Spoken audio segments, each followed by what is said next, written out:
보통 신학자들이 복음과 관련하여서 구원에 이르는 단계를 신학적으로 설명할 때 5단계로 나누어서 설명하는데 죄, 심판, 칭의, 성화, 영화 이런 단계로 우리에게 설명해 주고 있습니다. 지금까지 우리는 로마서의 본론인 복음의 구체적인 설명에 대해서 살펴보면서 죄, 심판, 칭의 이렇게 세 부분에 대해서 지금까지 함께 말씀을 나눈 것입니다.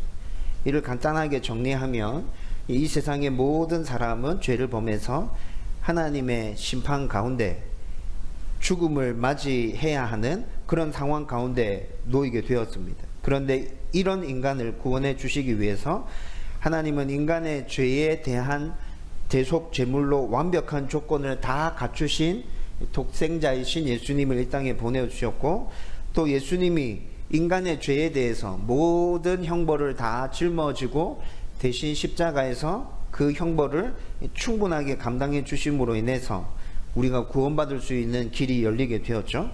그리고 하나님께서는 인간에게 율법의 준수가 아니라 오직 믿음을 통해서 예수가 너희의 죄를 대신 담당하고 그렇게 죽어줬다는 것, 그리고 죄의 결과까지도 완벽하게 이기고 부활하셨다는 것을 믿기만 하면 구원을 허락해 줄 것이다 라고 하나님께서 말씀해 주셨습니다.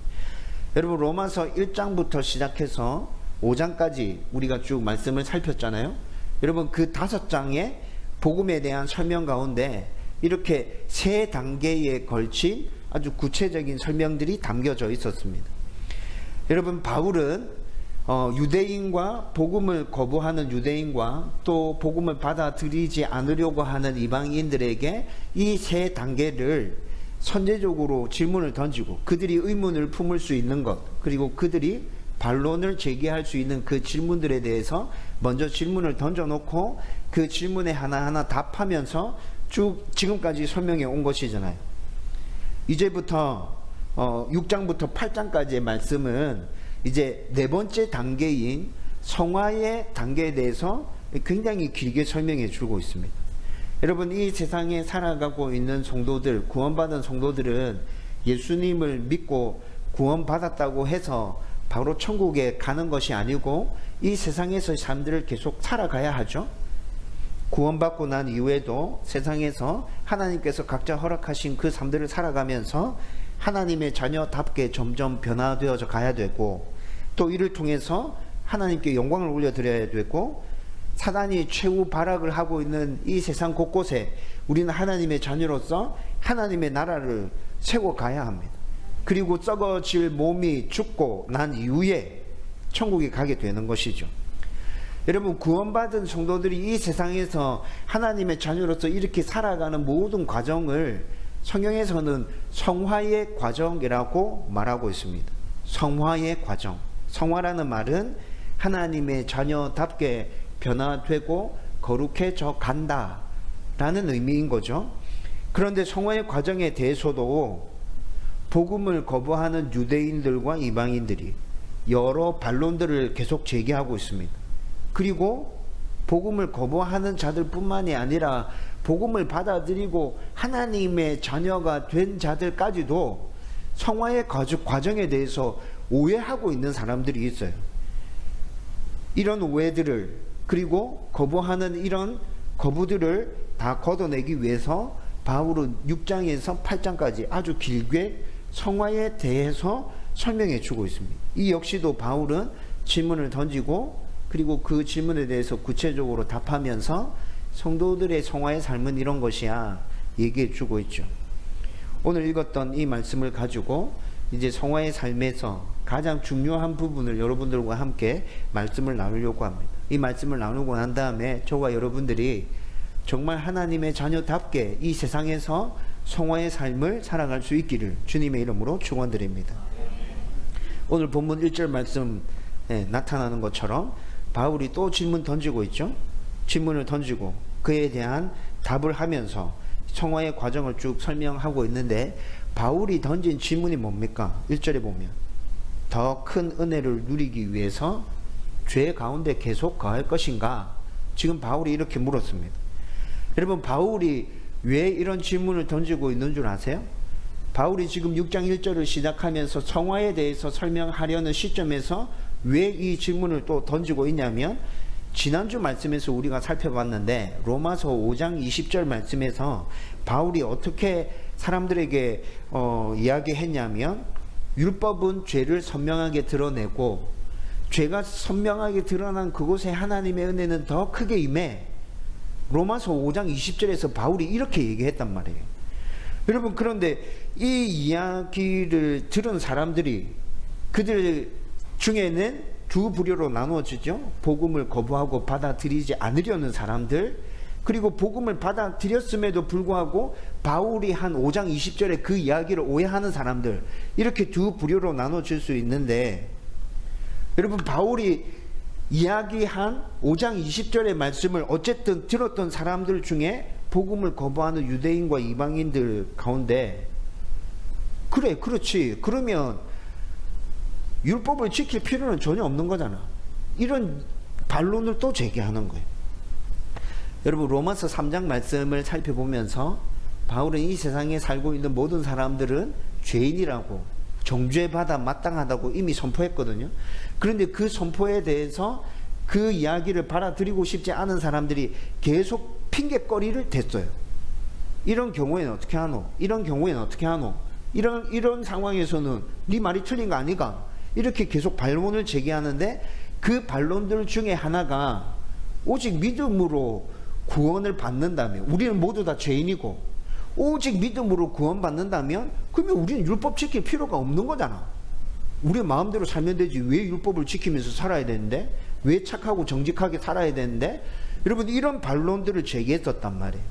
그런데 3장에서 그들이 제기한 그 반론은 자기들이 정죄받아 마땅하다는 죄인임에 대해서 부정하고 있는 것이에요. 여러분, 이런 부정들을 가지고서는 절대로 복음을 받아들일 수 없는 거죠. 그래서 바울이 죄인이라고 정죄하면서 동시에 이 죄에서 구원해 줄 것은 오직 믿음밖에 없다라는 것들에 대해서 3장 가운데서 계속 설명해 주었죠. 그런데 5장 20절에 바울의 이 선포를 들었던 사람들이 또 비슷한 반론을 또 제기하고 있는 거예요. 율법이 죄를 분명하게 드러낸다며, 네 금방 그렇게 얘기했잖아. 그리고 죄가 분명하게 드러난 그곳에 하나님의 은혜가 놀랍게 임한다며, 그러면 우리는 왜 율법을 지키면서 정직하게 살아야 되는데 그냥 대충 살다가 하나님의 은혜를 받으면 되는 거지? 이렇게 얘기하는 사람들이 있었다는 거죠. 여러분, 복음을 받아들이지 않은 사람 입장에서 한번 생각해 보십시오. 복음을 받아들이지 않은 사람들, 하나님이 누구신지 예수님이 누구신지 전혀 모르는 사람들의 입장에서는 충분히 이렇게 생각할 수 있는 것이죠. 착하게 살아야 되는 게 아니라 오직 믿음으로 된다고? 그러면 마음대로 살면 되지, 이렇게 생각할 수 있다는 거죠. 그리고 이들뿐만이 아니라 복음을 받아들이고 하나님의 자녀로서 이 땅 가운데서 살고 있는 사람들 중에도 5장 20절에 나타난 그 바울의 선언을 잘못 이해하고 있는 사람들이 있었어요. 여러분, 그런데 심각한 것은 성도들이 바울의 그 말을 오해하기 시작할 때 안 믿는 사람들보다, 복음을 거부하려고 하는 사람들보다 이 부분에 있어서 훨씬 더 앞서 나가고 있습니다. 어떻게 앞서 나가냐? 예수 믿는 사람들이 5장 20절에 바울의 설명을 들었을 때, 율법은 죄를 분명하게 드러낸다, 그리고 죄가 분명하게 드러난 그곳에 하나님의 은혜가 놀랍게 임한다. 그래? 그러면 우리는 죄를 더 많이 지어야겠네. 죄를 더 많이 지어서 하나님의 은혜가 우리 가운데 풍성하게 임하게 해야겠네. 여러분, 성도들 중에는 복음을 거부하는 사람들보다 한 걸음 더 나아가서 이렇게 생각하는 사람들까지 있었다는 거예요. 여러분, 이런 모든 반론들과 오해에 대해서 바울이 질문을 6장 1절에 질문을 던져놓고 6장 2절에 바로 답합니다. 설명 없이 바로 답변부터 딱 합니다. 그런데 뭐라 답합니까? 그럴 수 없느니라. 은혜를 더 풍성하게 받고 싶어서 죄에 더 거하고 싶니? 넌 그렇게 해도 된다고 생각하니? 오직 믿음으로 구원받는다고 해서 너는 그러면 착한 일은 아무 쓸모가 없고 그냥 내 마음대로 살면 된다고 생각하니? 그럴 수 없느니라. 여러분, 이거 헬라어로 살펴보면 굉장히 강한 부정을 지금 바울이 얘기하고 있는 겁니다. 여러분, 우리식으로 바꾸면 약간의 핀잔이 섞여져 있습니다. 말도 되도 안 하는 소리 하고 있네. 네 생각 지금 완전히 다 틀렸어. 그럴 수 없어. 바울이 지금 약간의 핀잔을 섞어서 굉장히 강하게 부정을 하고 있다는 거죠. 절대 그렇게 되지 않는다. 여러분, 이렇게 답변 딱 하고 난 다음에, 그리고 그들의 생각이 틀렸다는 것에 대해서 지난주에 우리는 대표성의 원리를 살펴봤었어요. 그렇죠? 그 대표성의 원리와, 그리고 오늘 바울이 굉장히 중요하게 설명하는 영적 연합의 개념을 가지고 우리는 이미 죄에 대해서 완전히 죽은 사람들이야. 그렇기 때문에 우리는 더 이상 죄에 거할 수 없어. 죄를 범하면서 살 수 없어. 라고 확증하면서 얘기하고 있어요. 여러분, 우리는 지난주에 죄의 대표인 아담과 은혜의 대표인 예수님에 대해서 말씀을 나누었습니다. 아담은 모든 인류의 대표였기에 그가 죄를 범했을 때 그와 함께 모든 인류가 다 죄를 범한 것이라 그랬죠.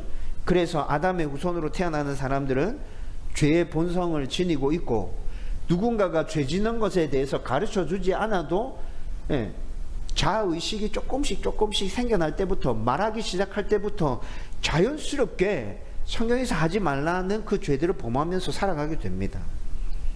이런 사람들을 죄에서 완전히 구원해 주기 위해서 은혜의 대표이신 예수님이 이 땅에 오시는 거잖아요.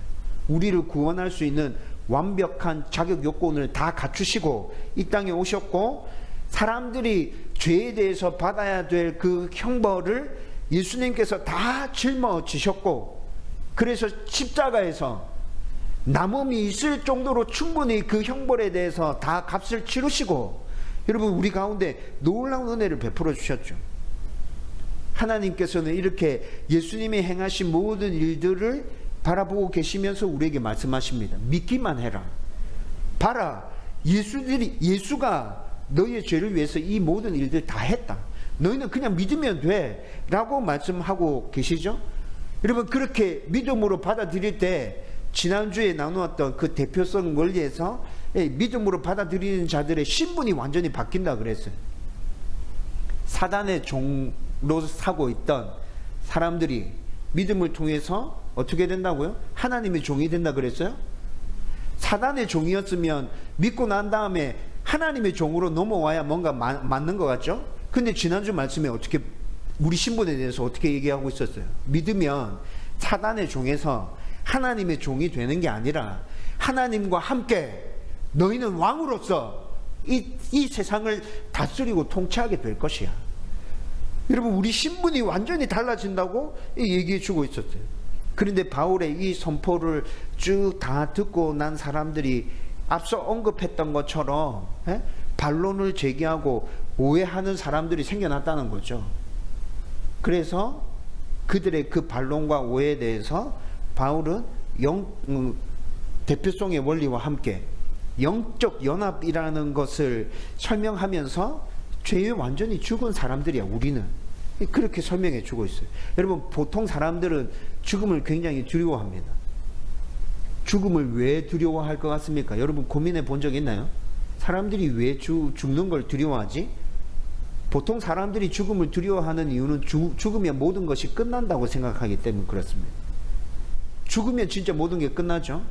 여러분들이 맺어왔던 인간관계들이 죽는 순간에 다 끝나게 될 겁니다. 여러분들이 차지하고 있었던 그 권력과 권위들이 죽는 순간 모두 끝나게 됩니다. 여러분들이 누려왔던 명예들이 죽는 순간 끝나게 되고요. 여러분들이 가지고 있었던 그 부가 죽는 순간에 아무 쓸모없게 됩니다. 여러분들이 해왔던, 자랑스럽게 여겼던 그 모든 일들이 죽는 순간에 다 끝납니다. 그리고 죽음 이후에 어떤 세계가 펼쳐질지 모르기 때문에 사람들이 죽음을 두려워하는 거예요. 죽으면 모든 게 끝나. 그 다음에 그게 어떤 일이 일어날지 잘 모르겠어. 뭔가 좀 쎄한 느낌 드는데, 죽기 싫은데, 이렇게 된다는 거죠. 바울도 이런 관점에서 성도는 죄에 대해서 죽은 것이고, 따라서 성도에게 죄에 대한 모든 문제는 이미 끝났다고 선포하는 것입니다. 여러분, 다르게 설명하면 성도는 과거에 지었던 죄, 현재에 내가 짓고 있는 죄, 미래에 지을 죄까지 다 포함해서 죄의 형벌, 죄의 결과뿐만이 아니라 현 시점에서 죄에 거하는 삶까지도 죄에 대해서 모두 끝난 삶을 살아가고 있다. 바울이 지금 그렇게 선포하는 거예요. 여러분, 그런데 바울의 이 선포를 딱 듣는 순간에 빨리 이해되지 않는 게 두 가지 탁 떠오릅니다. 첫 번째는 예수님이 우리 죄를 대신해서 그에 대한 형벌을 담당하시고 십자가에 달려 돌아가셨다는 것 내가 알고 믿고 있는데, 그런데 내가 죄에 대해서 죽었다고? 언제? 내가 죄에 대해서 죽었다고? 언제 죽었는데? 어떻게 죽었는데? 모르겠는데 나는? 여러분, 이게 이해가 되지 않는 거예요. 두 번째는, 오케이, 그러면 죄에 대해서 죽었다. 오케이, 받아들여. 그런데 죄에 대해서 죽었다고 하는데 나는 여전히 지금 죄를 짓고 있는데, 잘못하고 있는데, 실수하고 있는데, 그러면 이거 죄 가운데 거하면서 살아가고 있는 거 아닌가? 여러분, 이런 생각이 또 든다는 거죠. 여러분, 이 두 가지 부분이 이해가 안 돼요. 여러분, 바울도 복음을 거부하는 이들과 복음을 제대로 이해하지 못해서 오해하고 있는 성도들이 이런 두 부분에서 빨리 이해가 안 된다는 것을 알고 있었던 것 같아요. 그래서 이 두 가지 의문들을 풀어내기 위해서 바울이 앞에서는 대표성의 원리를 가지고 쭉 설명해 왔는데, 이제 새로운 개념으로 영적 연합에 대해서 설명해 주고 있습니다. 여러분, 성경을 잘 읽어보면 어떤 사람이 예수님을 구주로 믿을 때 그에게 성령이 강력하게 임하는 것을 확인할 수 있습니다. 예수님을 믿는 순간 성령이 그의 가운데 강하게 확 임재해서 오순절 다락방에 열심히 기도하고 있었던 사람들, 여러분, 그들은 물론 예수님을 믿고 있었지만 그 믿음이 아직 불완전했죠. 그런데 그렇게 기도하는 중에 어느 순간 믿음이 굳건해지고 믿음이 강하게 딱 들어섰을 때 어떤 역사가 일어났어요? 성령이 그들 가운데 강하게 임하게 되잖아요. 여러분, 이런 오순절 다락방의 역사뿐만이 아니라 성경에서 하나님을 믿고 예수님을 구주로 받아들일 때 성령이 그를 사로잡는 이야기들을 우리가 숱하게 봐왔죠. 여러분, 누가복음 3장 16절에서 세례 요한은 이렇게 얘기합니다. 자기는 물로 세례를 베풀지만 내 뒤에 오시는 분이 있는데 나는 그분을 감당할 수가 없다. 근데 그분은 성령으로 세례를 주실 거야. 사도행전 1장 4절에서 5절 말씀에서는 예수님이 친히 말씀하십니다. 예수님이 제자들에게 하늘로 올라가시기 전에 세례 요한은 너희들에게 물 세례를 베풀었지만 나는 너희에게 성령 세례를 베풀 거야. 예루살렘 떠나지 말고 기도하면서 기다려. 몇 날 못 되어서 성령이 너희들 가운데 임할 거야. 여러분, 예수님이 하늘로 올라가시기 전에 제자들에게 하셨던 당부죠. 여러분, 예수님도 이렇게 얘기하셨어요. 여러분, 세례 요한이 얘기한 거, 예수님이 얘기한 거, 이게 구체적인 사건으로 우리의 눈에 확 드러나게 보이는 성경 말씀이 있습니다. 사도행전 10장 44절에서 48절까지 기록되어져 있는 고넬료 가정에서 일어났던 사건입니다. 여러분, 고넬료 가정에서 어떤 사건이 일어났죠? 성령의 인도하심에 따라서 베드로가 고넬료 가정으로 인도되어 갑니다. 고넬료는 이방인이거든요. 여러분, 이때 이 당시에 유대인과 이방인들은 상종도 하지 않죠. 말도 잘 섞지 않습니다. 그런데 성령이 베드로를 이끌어서 고넬료 가정으로 이끌어갔습니다. 가보니까 고넬료 가정에 연관되어 있는 사람들, 가족들과 연관되어 있는 사람들이 고넬료 가정 그 집에 다 모여져 있는 거예요. 하나님께서 그들에게 복음을 전하라고 하시는 것 같아서 베드로가 그들에게 복음을 전하기 시작합니다. 하나님에 대해서 얘기하고 예수님이 우리를 위해서 어떤 일을 해주셨는지 쭉 얘기하죠. 그렇게 복음을 선포하는 가운데 여러분, 성경을 쭉 읽어보면 어떤 일이 일어납니까? 고넬료 집 안에 모여있는 모든 사람들 가운데 성령이 강력하게 임합니다. 그들이 방언으로 하나님을 높이기 시작했다. 성경이 그렇게 얘기합니다. 복음을 듣고 있는 중에 성령이 그들 가운데 임해서 방언으로 하나님을 높이기 시작하는 거예요. 베드로가 이 모습을 보고 있었어요. 복음을 전하다가 갑자기 사람들이 다 뒤집어져서 난리 났어. 베드로가 이 모습을 보고 있다가 성령이 그들 가운데 임했다는 걸 알았어요. 그들이 이방인임에도 불구하고 바울이 그 다음에 무슨 행동을 하죠? 성령 받았으면 너희들도 이제 세례 받아야지. 이방인들에게 바로 세례를 베풀게 됩니다. 여러분, 베드로가 고넬료 가정에서 세례를 베풀 때, 이때 이 당시는 예루살렘 공의회에서 이방인들에게도 복음을 전해도 된다, 이방인들에게도 세례를 베풀어도 된다라고 결정되기 전이었습니다. 여러분, 공의회에서 이방인들에게 복음을 전하고 세례를 베풀어도 된다는 결정은 사도행전 15장에 가서 나오죠. 근데 지금 고넬료 가정에서 있었던 얘기는 사도행전 10장의 얘기라고요. 사도행전 15장에서 결국 이방인들에게도 복음을 전하고 세례를 베풀어도 된다고 결정하게 되는데, 그 결정에 있어서 첫 번째 사건이 사도행전 10장에 나타난 고넬료 가정 가운데 강력하게 임한 성령의 역사였습니다. 여러분, 이렇게 성령이 임하고 난 다음에 그 다음에 물 세례를 받게 된다는 거죠. 여러분, 우리는 여기서 이 순서를 잘 기억하고 있어야 돼요. 성령이 임합니다. 이걸 성령 세례라 합니다. 예수님을 구주로 믿을 때 성령이 임해서 성령 세례를 받고, 성령 세례를 받은 사람들이 나중에 사람들 앞에서 자기 믿음을 고백하며 물 세례를 받게 된다는 겁니다. 여러분, 이 순서를 잘 기억하십시오. 그리고 누가복음 3장에서 또 세례 요한이, 누가복음 3장에서 세례 요한이 얘기한 거, 사도행전 1장에서 예수님이 말씀하신 성령 세례가 바로 고넬료 가정에서 이렇게 분명하고 강력하게 성령의 역사 가운데 나타났다는 것이죠. 그런데 그때도 그랬고 지금도 그렇고, 어떤 사람이 복음을 듣고 예수님을 구주로 믿을 때 성령이 그 사람 가운데 강력하게 임하십니다. 여러분, 제가 지금 강력하게 임하신다는 표현을 사용했죠. 여러분, 이 표현을 오해하면 안 됩니다. 우리가 예수님을 믿을 때 강력하게 성령이 임한다, 무슨 기적이 일어나구나, 완전 사람 뒤집어지구나, 그런 의미에서 강력하다라고 말하는 것이 아닙니다. 여러분, 성령이 우리 가운데 강력하게 임한다, 이 강력하게 임한다라는 의미는 한 번 임하신 성령은 어떤 상황 가운데서도 우리가 어떤 모습이든지 간에 절대로 우리를 떠나지 않고 우리 안에 거하십니다. 이 의미에서 성령이 강력하게 임한다고 말씀드린 것입니다. 여러분, 예수님을 구주로 믿을 때 우리가 기대하는 특별한 느낌, 엄청난 경험들 하지 않는 사람들이 다 대부분이에요. 그런 일들을 겪는 사람들은 지극히 극소수입니다. 그런데도 예수님을 믿을 때 어떤 일이 일어나요? 내가 느끼지 못해도, 내가 성령님이 임했다는 걸 알 수 없어도 성령님이 내 안에 강력하게 임했다는 것입니다. 여러분, 이거 다른 말로 성경에서 뭐라 얘기합니까? 성령의 내주하심, 내 안에 주인으로 거했다, 내주하심. 성령님이 나의 마음 가운데 들어오셨다, 우리 이렇게 표현해요. 여러분, 그런데 이 일이 언제 일어난다고요? 예수 믿는 순간에.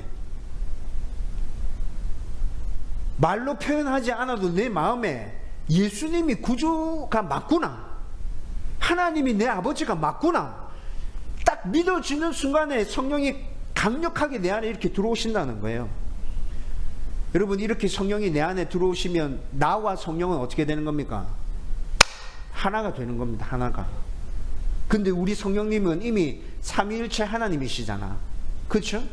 삼위일체의 개념은 굉장히 어려워요. 그런데 우리가 이미 숱하게 들어왔어요. 삼위일체 하나님, 한 분 하나님이면서 세 위로 성부 하나님, 성자 예수님, 성령 하나님으로 존재한다. 항상 함께 계신다. 지위와 능력과 권위와 예배 받으심과 모든 부분에 있어서 다 동일하신 분이다. 그런데 그 성령님이 내 안에 들어오셨다. 그러면 나는 어떻게 되는 거예요? 삼위 하나님과 한 몸이다. 하나 되었다. 여러분, 이게 바울이 지금 설명하고 있는 영적 연합인 거예요. 우리는 그렇게 하나님과 영적으로 연합되었어. 하나님과 영적으로 연합되고 난 후에 그렇게 되었기 때문에 예수님이 2000여 년 전에 너의 죄를 짊어지고 십자가에서 죽으실 때 너는 그때 죽은 거야. 너 예수님이 너를 대신해서 죽었다는 거 믿고 있잖아. 성령님이 이미 너 안에 들어와 계시다니까. 너는 그때 태어나지도 않았고 너는 그때 그 현장에 있지도 않았지만 이렇게 영적으로 연합되어서 예수님이 죽으실 때 너도 죽었고 죄의 결과까지 해결하시기 위해서 죄의 모든 것들을 다 깨부시고 이기고 부활하실 때 너도 그때 예수님과 함께 살아났어. 여러분, 지금 바울이 오늘 우리가 읽었던 본문에서 이것을 설명하고 있었어요. 4절 말씀에서는 예수님과 함께 죄에 대해서 어떻게 됐다 말씀하고 있습니까?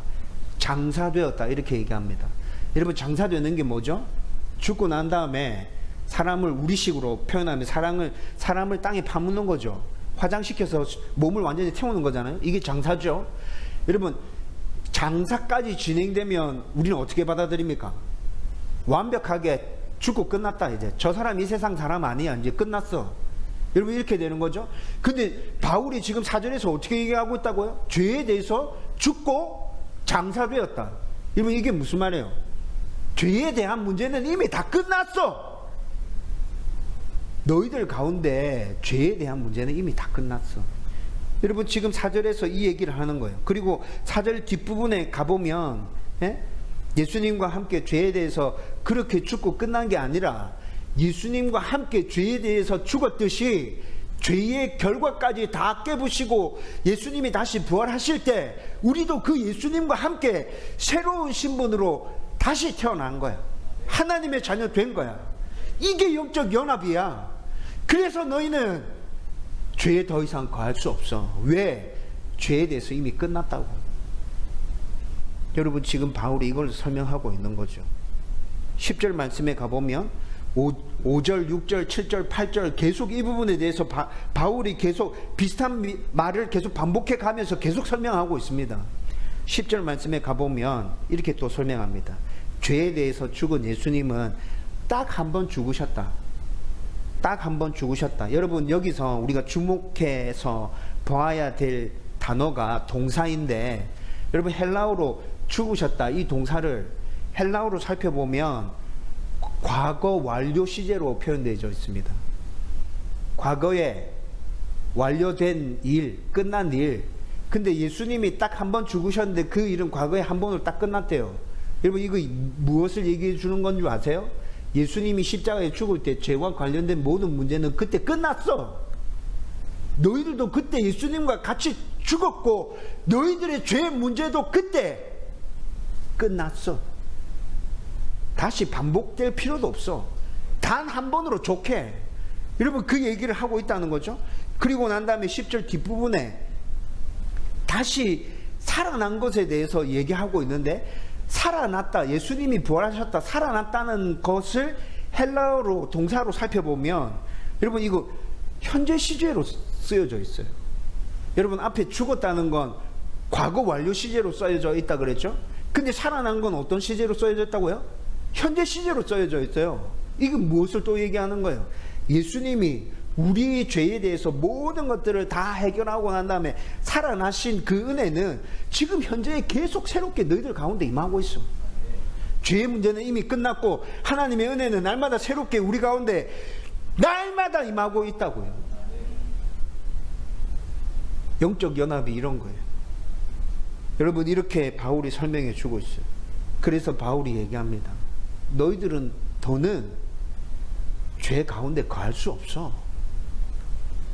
지금까지 바울이 설명한 이 설명을 우리가 이해하기 쉽게 눈으로 확인하며 행하는 기독교 예식 중에 아주 중요한 예식, 세례식이 있죠. 여러분, 저와 여러분들이 이미 세례를 받았고 또 다른 성도가 받게 될 세례는 우리가 예수님을 구주로 믿을 때 성령이 우리 가운데 강력하게 임하시는 그 성령 세례를 받은 사람들이 자기의 믿음을 이제 사람들 앞에 고백하면서 물 세례를 받게 되는 것입니다. 여러분, 그런데 성령 세례는 각자가 받는 거거든요. 개개인이 받는 것입니다. 그래서 앞에도 말씀드렸는데 성령 세례를 받는 것을 다른 사람들이 모를 수 있습니다. 이 사람이 진짜 예수님 믿고 있는지 하나님 믿고 있는지 우리는 잘 모르죠. 네. 자기 자신조차도 내가 성령 세례를 받았는지 잘 모를 때 있습니다. 그런데 이게 시간이 지나면서 점차 분명하게 드러납니다. 어떻게 드러납니까?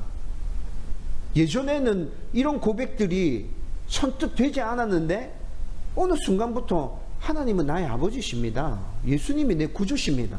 성령님 지금 내 안에 함께 계세요. 나는 하나님 자녀예요. 이런 고백들이 아주 자연스럽게 입에서 계속 흘러나오는 거예요. 그리고 예수님의 말씀에 따라 하나님의 말씀에 따라 살려고 하는 그 모습들, 그 부담감들이 계속 마음에 존재하고 있어요. 나도 모르는 사이에 내 삶이 점점점 예수님을 닮아가는 사람으로 변화되어서 가고 있어요. 여러분, 이런 모습이 여러분들 가운데서 나타나고 있다면 여러분들은 성령 세례를 받은 것이 맞습니다. 성령 세례를 받은 것이 맞는데 아직 물 세례를 받지 않았다면 여러분들은 물 세례를 받아야죠. 여러분, 그런데 종교의 자유가 있는 나라에서 세례를 받는 것은 정말 쉬운 일입니다. 그러나 아직도 종교의 자유가 없는 나라들이 지구상에 여러 곳 존재합니다. 공산권 국가나 이슬람권 국가에서는 여러분 종교의 자유가 없어요. 그들은 자유가 있다고 말하는데 절대 그렇지 않습니다. 여러분, 그런 상황 가운데서 예수를 구주로 받아들인 사람들이 세례를 받으려 할 때 모험을 감행해야죠. 어떤 모험입니까? 나의 생명을 걸어야 되는 거예요. 여러분, 드물지만 지금 이 시대에도 그렇게 세례 받는 사람들이 있습니다. 세례 받는 것 때문에 드물지만 죽어가는 사람들이 있다고. 여러분, 그 사람들은 지금 어떤 각오로 세례를 받는 거예요? 나의 믿음을 온전하게 선포하고 드러내고 내가 죽는다 할지라도 나는 하나님과의 영적 연합을 온전히 누리겠노라. 사람들에게 당당하게 선포하겠노라. 죄와 관련된 죽음은 이미 내 안에서 끝났어. 죽는다고? 그래. 육신의 죽음, 죽을 수 있지. 그런데 죽고 난 이후에는 하나님과 함께 영원하게 사는 삶이 기다리고 있어. 여러분, 이런 결단과 각오를 가지고 물 세례에 임한다는 것이죠. 여러분이 세례를 받을 때 목사들이 손을 물에 적셔서 이렇게 머리에 얹이죠. 여러분, 이게 어떤 의미죠? 사람이 물에 빠져 죽는 것을 상징하면서 죄에 대해서 이렇게 죽었다는 것입니다. 당신은 죄에 대해서 죽었습니다. 지금 물에 빠져서 사람이 죽는 것처럼 죽었어요. 그리고 제가 개인적으로 세례를 집례할 때는 내가 성부와 성자와 성령의 이름으로 세례를 주노라 선포하면서 손을 딱 떼거든요. 손을 떼는 순간 이 사람이 하나님의 자녀로 완전히 새로운 생명으로 다시 살아났어 라는 확신을 가지고 그렇게 선포합니다. 제 개인적으로는 그렇게 선포하고 있습니다. 여러분, 그런데 이런 세례의 의미를 제대로 보여주는 세례 예식이 있는데 침례식입니다.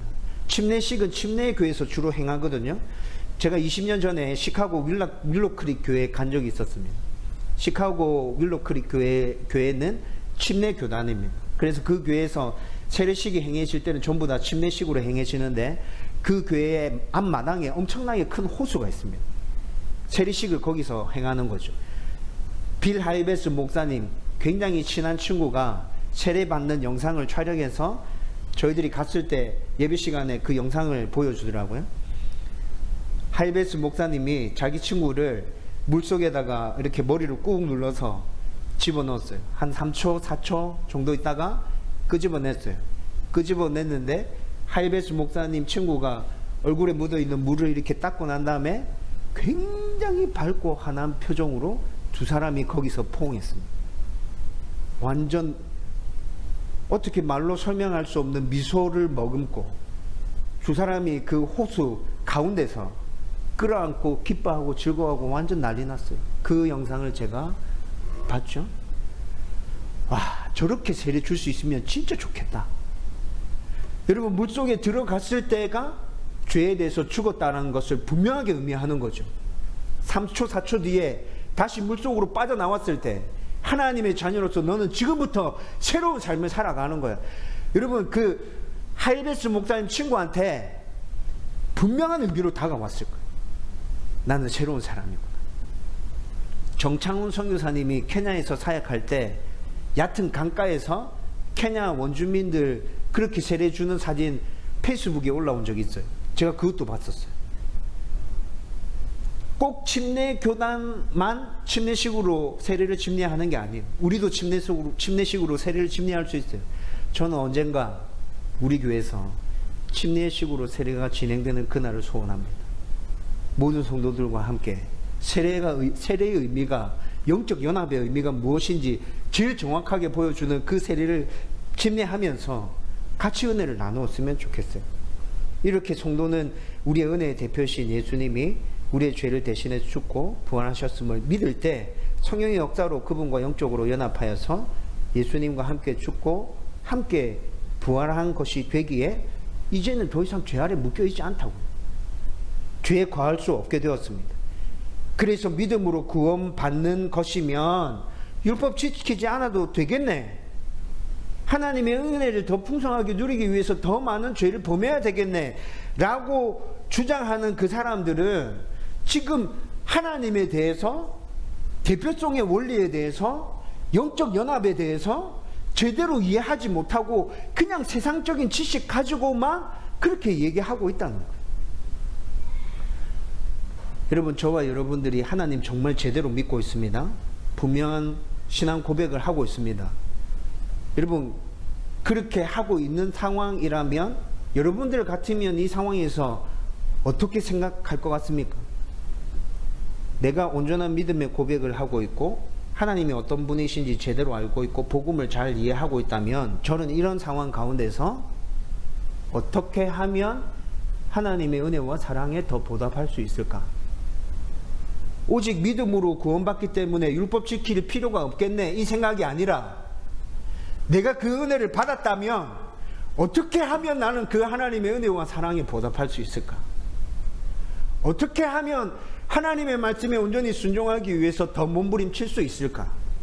어떻게 하면 하나님의 영광을 이 세상 가운데 드러낼 수 있을까? 어떻게 하면 하나님이 주인이신 교회를 이 땅 가운데 굳게 세워갈 수 있을까? 여러분, 저는 이런 질문이 아니라, 이 사람들이 제기하고 있는 이런 질문이 아니라 방금 말씀드린 이런 생각들로 제 안에 가득 채워질 것 같아요.